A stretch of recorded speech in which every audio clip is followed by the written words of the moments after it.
अस्सलाम वालेकुम। उम्मीद है तमाम लोग खैरियत से होंगे। आज आपके सामने नई वीडियो के साथ हाज़िर हैं। हम लिखने की कोशिश करेंगे कि हुरूफ़ तज्ज़ी जो पूरे अल्फाज हैं जो वो कैसे लिखे जाते हैं। तो बुनियाद से स्टार्ट लेते हैं हम।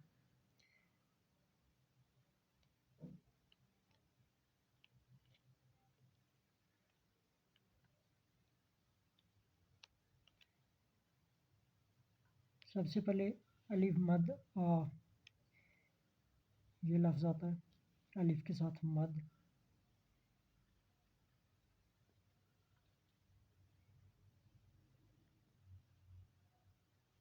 अलिफ मद आ लिखा हमने।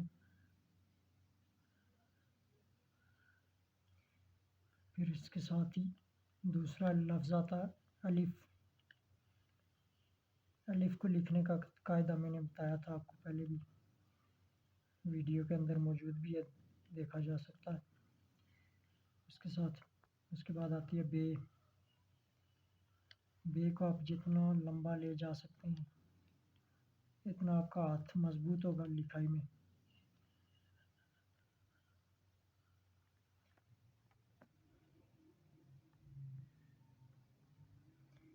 ये हमारे पास आ गया बे। इतना भी लिख सकते हैं और हम इसको इन शॉर्ट इतना भी लिख सकते हैं। वो जगह की मुनासिबत से लिखना पड़ता है बाज़ औक़ात। इसका ये नुक्ता है। आगे बे पे ते टे से एक ही जैसे अल्फाज हैं, बस नुकात का फ़र्क होता है इसमें। तो इस लफ्ज़ से आप आगे बाकी अल्फाज भी इस जैसे लिख सकते हैं। इसके बाद हमारे पास आता है जीम। जीम को लिखने का कुलिया भी मैंने आपको बताया था कि जीम कैसे लिखा जाता है। कत की पैमाश भी आप कर सकते हैं, अढ़ाई कत। फिर यहाँ से हम लेंगे स्टार्ट, जो इसकी गोलाई शुरू होती है।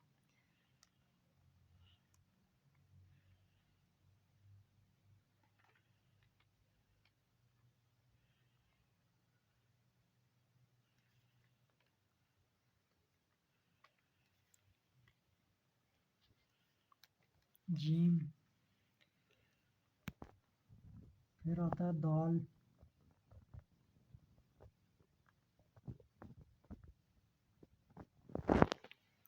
इसके बाद साथ आता है रे।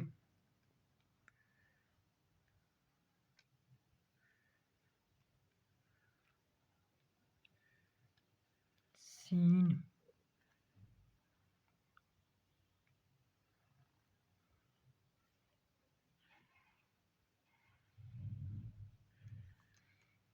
एक बात ज़हन में रखने की है कि ये लिखते हुए ये जो आपका हाथ है, हाथ की ये जो जगह है, ये वेज यानी फाने का काम करती है। एक फ़िज़िक्स में एक टर्म यूज़ होती है, यानी ये नोक हम रखते हैं तो इसके साथ ही जो लफ्ज़ हम लिखते हैं ये हाथ ही से आगे पीछे यूँ इधर नहीं जाएगा बल्कि यहीं से आगे पीछे घूमेगा। तो आपके अल्फाज खुद ब खुद बनते जाएंगे। आपने कलम देखो उसी असूल के तहत पकड़ना है, जैसे कलम की शेप है तो इस शेप के मुताबिक आप यूँ कलम रखेंगे और हाथ को अपनी जगह से होते ही वही उंगलियों की मदद से आगे पीछे हरकत करेंगे तो ये लफ्ज़ खुद ब खुद अपनी शेप बनाता जाएगा। पेंसिल खुद ब खुद घूमती जाएगी। जहाँ से बारीकी होगी लफ्ज़ की वो खुद बनेगी, जहाँ से मोटाई होगी वो खुद बनेगी। इसलिए ये भी एक आसान तरीका है। इस चीज़ को जो आदमी समझ गया वो भी बहुत हद तक इंशाल्लाह लिखाई में बेहतरी ला सकता है। और उसके साथ मश्क की ज़रूरत होती है ज़्यादा से ज़्यादा। जब ज़्यादा से ज़्यादा मश्क करेंगे तो आपका हाथ उसी असूल के तहत चलना शुरू हो जाएगा। इसके साथ हम लिखेंगे स्वाद।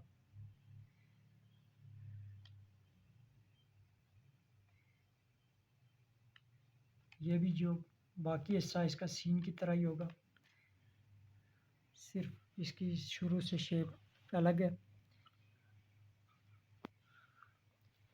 इसका भी वही असूल है, आपका हाथ अपनी जगह से नहीं लेगा, उंगलियां हरकत करेंगी शुरू से आखिर आखिर तक। इसके बाद तो आता है स्वाद के साथ ज़्वाद भी वैसा ही होता है, इसलिए दूसरा लिखने की ज़रूरत नहीं पड़ती। त्वा के साथ ज़्वा भी वैसा ही होता है, इसलिए एक एक लफ्ज़ लिखा जा रहा है।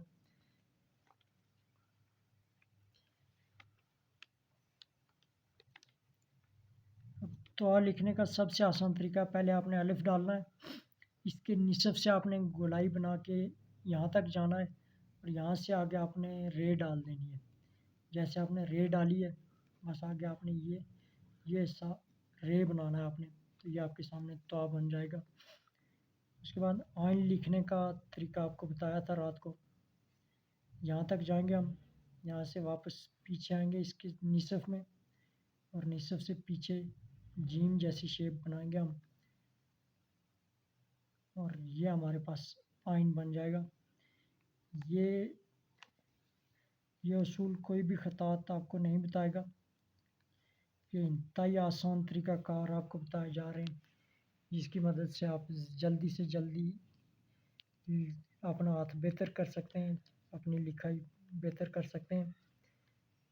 तो ये उसूल आप समझें और इनके मुताबिक अगर लिखाई लिखने की कोशिश करेंगे, मशक करेंगे, तो इंशाल्लाह बहुत जल्दी आपका हाथ बेहतर हो जाएगा।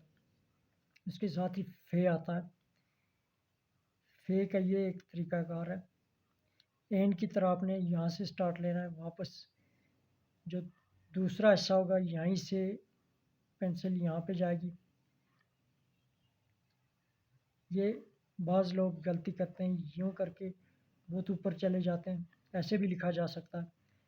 लेकिन ये फ़े और वाव का उसूल, फ़े काफ जो दो नुक्तों वाला होता है और वाव, उनकी जो शुरू का तरीका है वो ऐसे ही बनता है, और आगे आपने बे की तरह शेप बनानी है इसकी, तो बस ये समझे आपका फ़े बन जाएगा।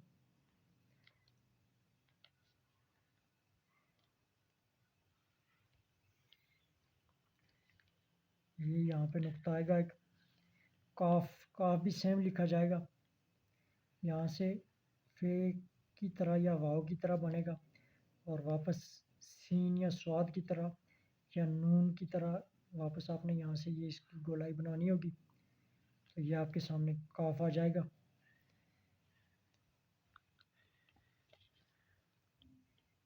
ये हमारे सामने आ गया काफ।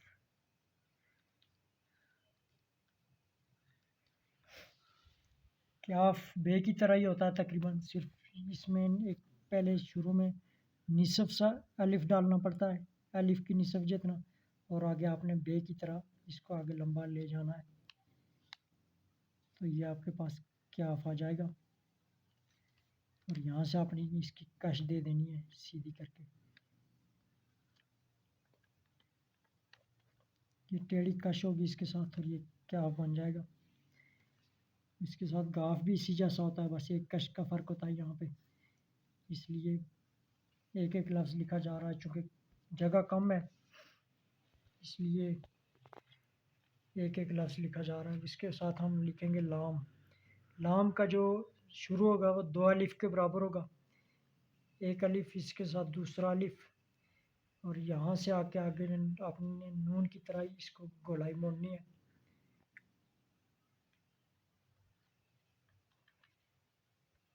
ये बल्कि जगह कम हो गई, हम इसको यहाँ से दोबारा लेते हैं। ये हम लिखेंगे लाम दो अलिफ के बराबर, और यहाँ से आके आपने गोलाई मोड़ देनी है इसकी नून की तरफ, या काफ या सीन की तरह जो आगे गोलाई होती है इसकी। ये हमारे पास लाम आ जाता है। लाम की खूबसूरती के लिए ज़रूरी है कि दो अलिफ के बराबर इसकी शेप होगी, आगे आपने नून बनना या नून की तरह इसकी गोलाई बनानी होगी। मीम, जहाँ से आप स्टार्ट लेंगे इस कॉर्नर पे, वापस ऊपर वाली पेंसिल यहीं से सीधी नीचे आएगी यहाँ तक, और यहाँ से आप नीचे चले जाएंगे, अलिफ की तरह बनाएंगे आप, और ये मीम बन जाएगा। नून, जैसे आपने काफ या सीन स्वाद का आगे वाला हिस्सा डाला है, ऐसे ही नून है।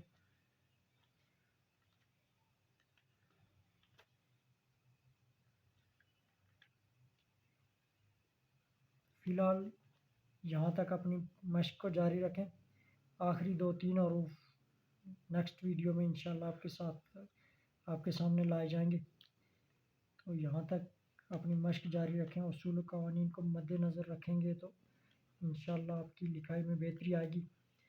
तो नेक्स्ट वीडियो तक के लिए अल्लाह हाफ़िज़।